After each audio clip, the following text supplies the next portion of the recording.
This is actually my fourth CAIR Georgia banquet, and I am deeply honored and humbled to be here with all of you today. And listen, some of your candidates in Georgia didn't do so well, and every time somebody talks to me about it, I tell them, well, the Muslims did really well. The Muslims of Georgia made us proud all over the country, from New York to California, from Texas to Michigan. Our community has shown up in full force, and we are putting forth the best that our community has to offer. So I want to say congratulations to Brother Farouk Mughal, our brother Sheikh Rahman, who is not here with us tonight. And of course, you know me, I'm biased. And I'm not ashamed of that. A huge shout out to our sister Nabila Islam for her win. And of course, you already know I'm even extra biased to my dear Palestinian sister, Ruha Roman, for her beautiful win here, making our Palestinian foremothers very proud. Since the last time you saw me, CAIR Georgia, some things have stayed the same, and there have been some changes, so I came to update you all. Since the last time you saw me, I became a mother-in-law. That happened. I'm gonna try to be a good mother-in-law. I don't know, I'm gonna do my best. Alhamdulillah, my son just recently got engaged, and I now have added another daughter to my family. Since the last time you saw me, the right-wing Zionists hated me, the Make America Great people hated me, the Republicans also hated me, the neoliberal Democrats hated me. But what's different is I added someone else to the list since the last time I saw you. I found out through the New York Times, the front page of the New York Times, over, when they say top of the fold New York Times. So that means it's the top of the fold and the front page of the New York Times. Guess who I had to add to the list? The Russians. Listen, I never done anything wrong to the Russians. I really didn't. I didn't think that I would add the Russians to my list, but apparently the Russians were helping the pro-Israel lobby and the Republicans and the conservatives online. They were pretty much funding a disinformation campaign against me, because I thought to myself, it can't be true that all these people hate me. It can't be that many. And so I found out that the Russians were in on it as well. So that's some of the updates since the last time you saw me here in CAIR Georgia. But all jokes aside, folks, I am so honored to be here today. CAIR Georgia is one of my favorite chapters. And Georgia has some of the most generous Muslims in all of America. Knowing that our community can pick up the phone and call generous donors here that not only support the work of CAIR Georgia, but support our candidates across the country, supporting great efforts for civil rights across the country, charity work. That is what Georgia Muslims are known for. And I want to say something to a brother here in this room who's so humble, and it really annoys me. His humility is very annoying to me. And that brother is Imad Sabah. Let me tell you a little bit about Imad. Imad walks around like he's a regular guy. Just a regular guy with a phone, humble. There has never been a time in the last decade that I ever picked up the phone and called Imad, and Imad, first of all, didn't have an answer for me. He always has an answer to every question. That's Imad. And he always has a solution to every problem. There is never a problem for this man. I call him up, I said, Imad, something really dramatic is happening. And he says, what? You think that's dramatic? Sister Linda, I got you. Next thing you know, he got it all sorted out. So I want to say to the people of CAIR Georgia, and just Georgia in general, you are very lucky to have a dear brother like this.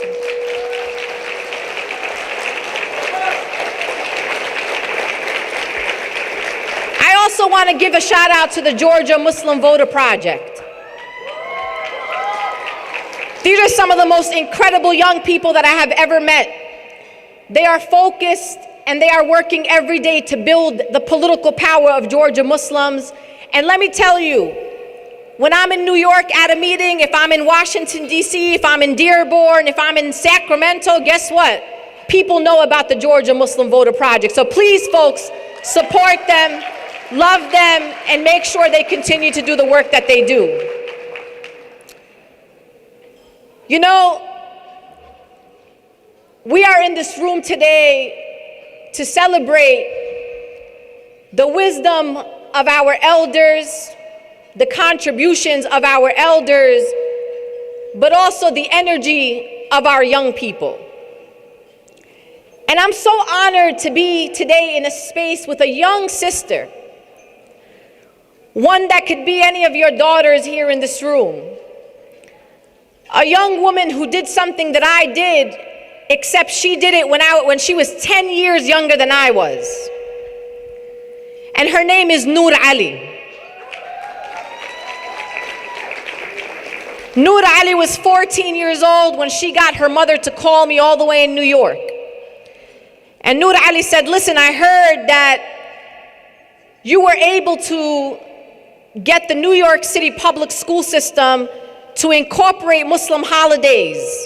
Is that true? I said, yes, it is. She said, well, I want to do that in Gwinnett County, which is the largest county in Georgia. Now, my experience in the Muslim community is this, and this is why every day I work to resist the things that I've experienced in the Muslim American community. I didn't tell Noor, what are you talking about? You're 14 years old. You don't got that power. You can't do that. When Noor Ali told me, I do not want to choose between going to school and practicing my faith, and I'm going to run a petition, and I'm going to petition the Gwinnett County School Board to incorporate Muslim holidays, I said, not only are you going to do that, but you are going to win. And I want Noor Ali to be a message for all of you in this room, for all of our young sisters, that when a sister comes to you with an idea, when a sister comes with you with a vision and a passion, I want you to say to her, you can do that. You could win that. You are qualified. You are incredible. You are amazing. And I'm going to do whatever I can to support you in your endeavors. And now, inshallah, very soon, in the next school year, we will hear that Gwinnett County, the largest county in Georgia, will be recognizing its Muslim student population. And it all started with an incredible young Muslim girl named Noor Ali, and she will be in our history books, and young people in Georgia will learn about Noor Ali.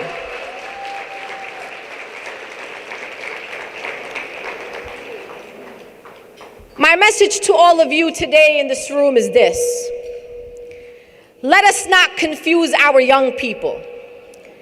We have a tendency in the Muslim community to have these debates online, and it bothers me every time. We start playing into the very divisive politics of this country. We start saying these Muslims are too liberal, these Muslims are conservatives, these Muslims are Republicans, these Muslims are Democrats.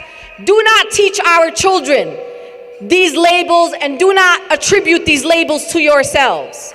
Sisters and brothers, there's nothing liberal or progressive about believing that every child in Georgia deserves access to high quality public education. There's nothing progressive or liberal about believing that everybody deserves access to health care. There's nothing progressive about believing that refugees deserve safety and sanctuary in our cities and in our state and in our country. There's nothing progressive or liberal about believing that women have agency, that we have a mind to think of our own, that we know how to follow our religion. We don't need people to make laws about what we can and cannot do with our health care. Sisters and brothers, there is nothing progressive or liberal about believing that law enforcement is here to protect and serve our communities and not terrorize our communities based on race or socioeconomic status. So stop telling our children about the liberals and about the conservatives. Do not allow our children to attribute those labels to themselves. Our young people should be striving to be people for justice, people for equity, people for safety, people for security, people for love and compassion, just like that of our beloved Prophet Muhammad, may peace and blessings be upon him. I say to all of you in this room that times are uncertain, and while you are celebrating in Georgia, there's a lot of people around the country who are not celebrating. And we are coming on some uncertain times in these United States of America. So CAIR is important now more than ever, because we need organizations like CAIR during these uncertain times. Many of you know that CAIR has been an organization that has been marginalized and maligned by so many right-wing organizations. You know why? Because they're powerful, because they're sophisticated, because they're coordinated, because they're organized. And the opposition believes that organized Muslims are the enemy. We need CAIR to defend our civil liberties, defend our right to practice our religion freely in these United States of America. And I will be remiss before I introduce to you our next honorable guest of the evening to say, free Imam Jamil. Free Imam Jamil. Sisters and brothers, and I call on our Georgia community to be leaders in this area, and there are many of you who have been on the front lines of this, that our brother Imam Jamil, also known as A-Trap Brown, deserves to be free and deserves to be home with his family. And I want everybody in this room to ensure that we are showing that type of support and solidarity that the Imam Jamil family deserves. And I bring up Imam Jamil because we have someone in the room that is from his generation, a dear sister to me. Many times we see young women in our community like Rua, like Nabila, like Sister Majida, because you got a lot of New York on this program. It's too much New York on this program. You got me fired up. I wasn't even going to be this fired up. But Majida got me fired up here. You see a lot of us, and you say, MashaAllah, we are raising good sisters. We see sisters like Noor Ali, and we're saying, MashaAllah, even the next generation is of powerful sisters and powerful women. But powerful women gotta come from somewhere.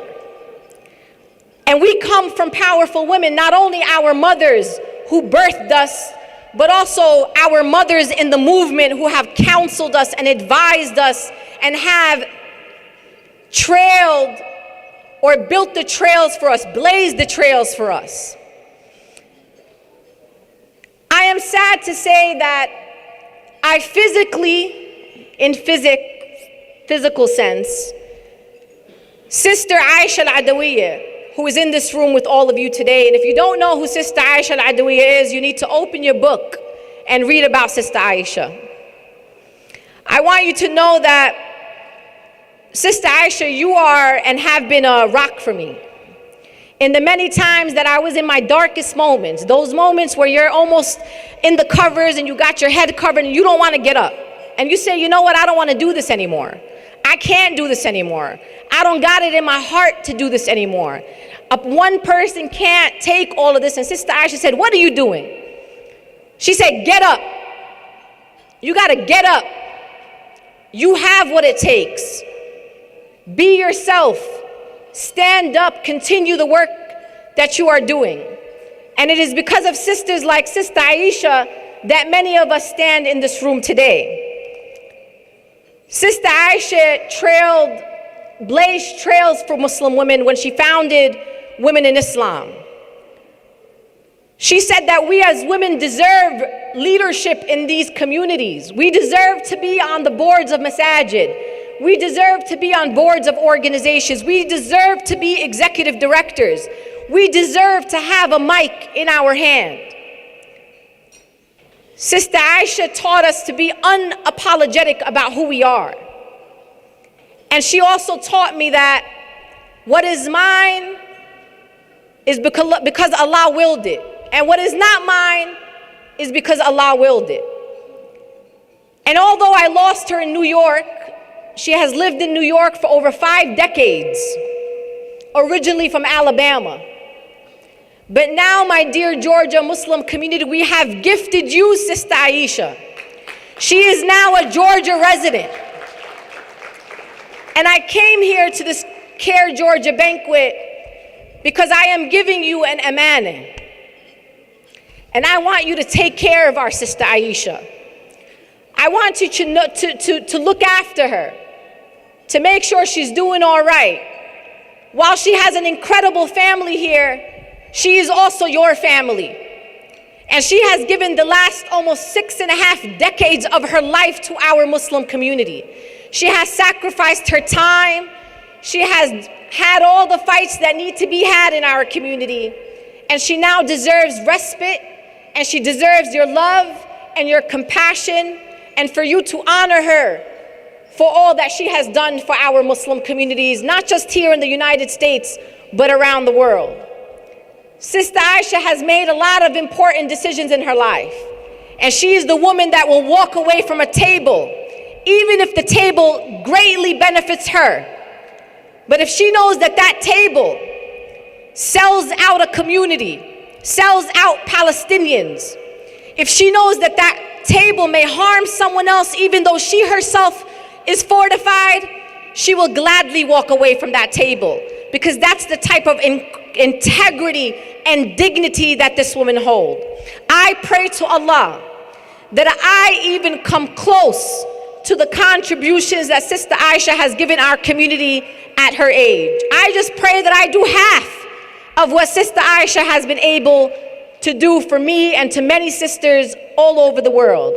I pray that I am able to give the same kindness and compassion, that I'm able to support young women in the way that Sister Aisha has supported me and supported so many of my sisters, both in New York and all over this country and world.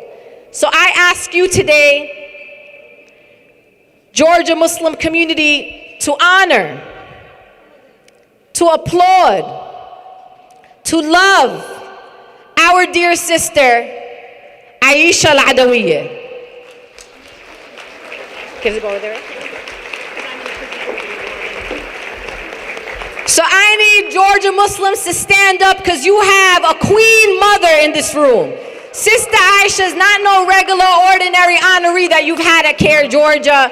Many of you are standing in this room because of a dear sister, of her work, of her vision for our community, and especially for the sisters in the room. I want you to go home tonight and know that you could stand up and be a lawyer and be in corporate America and be in leadership because of the sacrifices of this incredible human being, incredible woman. Assalamu alaikum.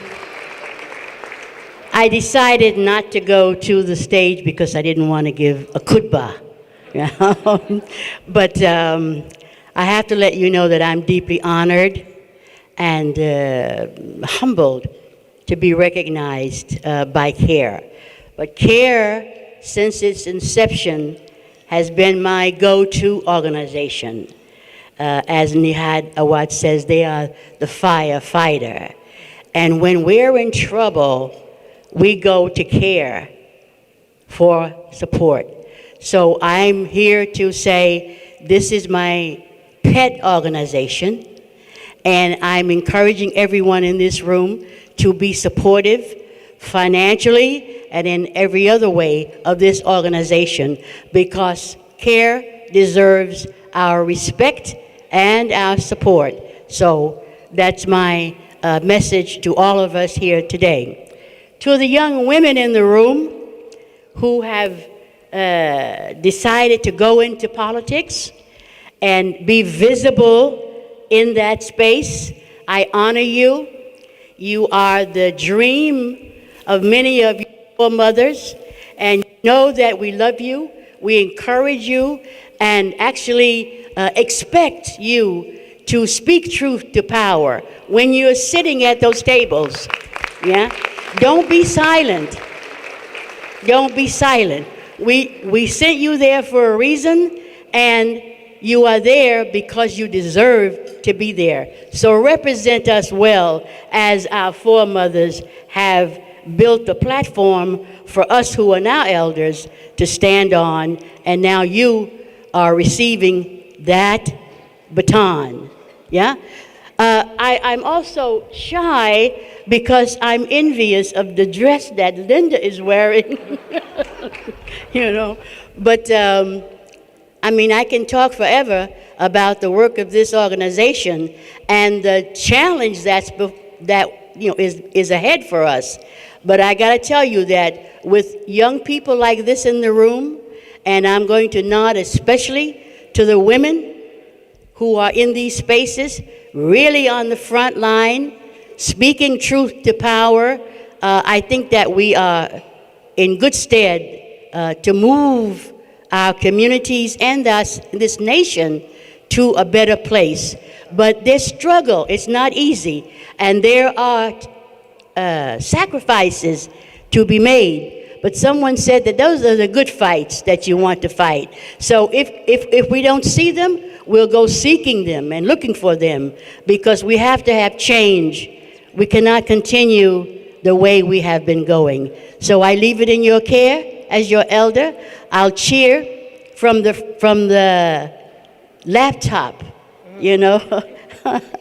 I'm with you all the way, but you have a strong, serious uphill fight, but I know that you're all able and willing to do that. And inshallah, Allah will give you all of the resources, the strength, the courage, and the power to move us to the next level, inshallah. So thank you again, and may Allah bless you all and make you bountiful, inshallah. Assalamu alaikum.